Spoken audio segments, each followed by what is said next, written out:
আপু আগে তো কেক বানায় না, কেক সম্পর্কে কিছু জানে না, উদয় আসে আরেকজনের বাটপারে কয় আরেকজনের চাপাবা।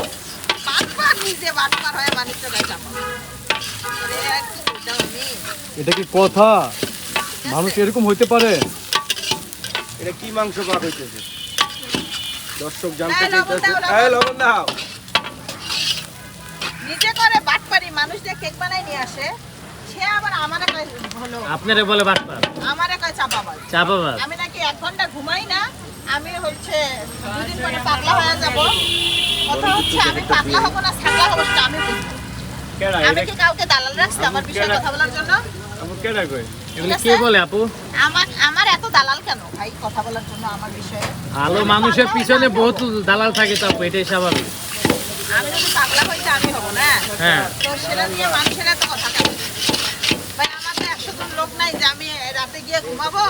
তো 100 জন আমার কেক বানাই দিবে, আমি পরের দিন নিয়ে এসে শুধু দাঁড়ায় Sell দাঁড়ায় করবো। চাপা, মুখটা একটা চাপা আছে, সে চাপা দিয়ে সেল করে থুয়ে চলে যাবো।